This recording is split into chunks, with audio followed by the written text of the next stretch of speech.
各位先进大家好早。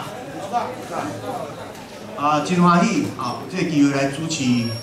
这场这论文发表会那这场的主题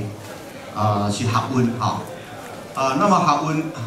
其实包含了真宽第一方面就是讲这参与的人有学生有咱中小学的教师，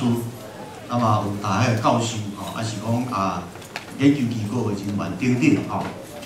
另外一方面就是伊这个参与的范围其实嘛真宽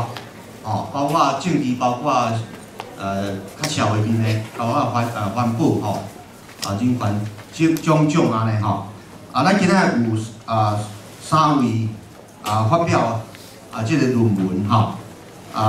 那么每一位有15分钟最后咱留一寡时间若是有时间的时阵那么咱会拜托政大谢发言教授来甲咱做一个评论安尼我就莫耽误时间这个时间爱控制条的尽量当发挥那么第一篇是关于这个台湾学生运动的发展就是差不多20年来这个发展的过程。那么由咱政治大学历史研究所博士班的学生郭凯仪先生来甲咱做一个发展，来做一个报告那么伫这个中间伊会甲各种的运动各方面的参与做一个论述最后伊嘛会指出目前发生的一寡学生运动非常重要的问题安尼那么咱即马请郭先生谢谢。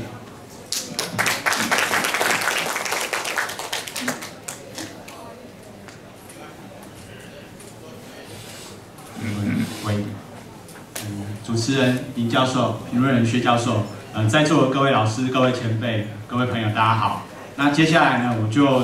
用15分钟的时间，简单的来为各位做我这篇文章的报告。在报告之前，我大概有2个说明。第一点，就是因为我讨论的范围是从1990年到2010年目前为止，那这个范围有一点长。那加上大会其实有篇幅的限制，所以呢，其实我可能就在我这个5个类别里面，大概都挑选2到3个，我觉得可以跟各位报告的事件来做说明。那没有在这个里面呢，并不是说不重要，就是说正是因为这个篇幅上还有讨论范围的限制。那特别是我在这个里面也比较强调说是以学生为主体参与的这个运动，所以呢，这个可能是第一个要跟各位做报告说明。那另外当然就是比较接近现在的这些事件，我的这个描述会比较简单一点，因为现在的资讯会比较多。那离现在比较久一点，例如1990年代初期的这些学运事件，我可能就描述的会比较详细。这是第一点。那第二点呢，就是因为我自己是1997年以后来台北就读大学，那其实1997年后的一些学运事件，其实我自己是研究者，可能也是参与者。那但是呢，因为在1997年以前，我自己有做一些学院的研究，可是那个时候我大概在国中跟高中的时候我知道今天在座其实有很多前辈在当时也许是参与者，或者是非常接近的观察者，所以也许在会后如果有时间，也希望各位可以给我一些批评跟指正，谢谢。那我现在就开始做我内容的报告。那首先呢，在这一篇文章呢是讨论1990年到目前为止台湾学生运动的一个发展。那我简单的来讲，我就把它分为5个类别。那5个类别，第一个类别是政治改革，那第2呢是基本人权，第3是校园民主，那第4呢是社会议题，那第5呢是国家定位。那我在这5个类别里面，我都挑了一些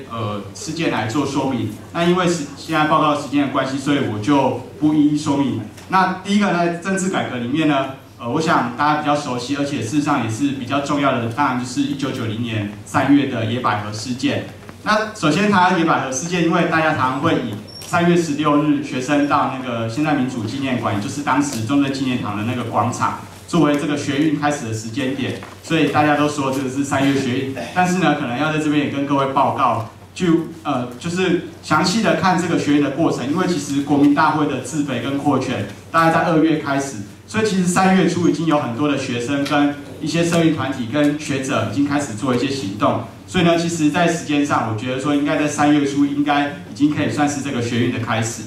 那第二个呢，就是在意义上呢，当然这个我觉得在野百合在政治改革这个部分最重要的一个表现就是。可能进一步遏制了那个国代的自肥跟扩权，因为事实上，如果去看当时很多媒体的讨论，包括现在事后已经过了快20年，那很多的回忆的讨论，那大家都觉得说，当时国民党因为李登辉先生在竞选总统，所以其实面对这些国代，特别是老国代的这些勒索，其实是有一些压力的。所以如果当时没有这些学生站出来，是不是这些国大自肥跟扩权？会被就没有办法阻挡，那这个是可能比较令人担心的。所以这其实我想，这是野百合在这个政治改革上的一个意义。那当然，第三呢，就是对于学运本身发展来讲，野百合一个很重要的意义就是，大概在1980，因为台湾其实过去如果在前言说明的，因为基本上整个政府、整个国民党因为恐惧在中国大陆时期学运的状况再度出现，所以对学生有很多压制，包括党化教育，包括校园的控制。那所以呢，其实大概在1980年代以前是比较没有大规模自主性的学生的运动。那在1980年代以后，其实有很多陆续从校园开始到社运到政治运动，很多学生的参与。可是因为基本上在当局的污名化之下，其实学运没有很强的正当性，大家都会觉得说，学生干嘛出来做这些有的没有的事情？但是在野百合之后，很重要的一个意义就是学运的正当性被确立。那大家不会再觉得说，学生来做这些政治参与、社会参与是一件不对的事，而是很好、很有意义、很重要的一件事。所以我想这个是学运正当性的参与。那这在很多学运的研究者，包括像我里面有引用到邓필云先生的这个讨论里面都有提到。那第四呢，当然就是野百合其实已经俨然成为1990年代至今学运的一个典范。所以它很多东西其实被后来的学运参与者一直被复制学习，包括说第一个可能就是场地，几乎全国性的议题，大家都会想到说，就是要去用自由广场那个地方。那当然我强调了，不是说每一个学院都是去学习或复制，而是说它当然有一些场地的一些便利性、优越性。只是说，其实就我的了解，或多或少有这样希望重现野百合盛况的那种心理存在。那当然了，另外就是开始从野百合以后比较。后续很多的学院开始有一些图腾，像我后面有提到像尖芒花，然后像野草莓等等。后来有一些学院开始会用一些图腾，甚至还会跟它比较有关的一些植物来做命名。我想这是野百合的一个影响。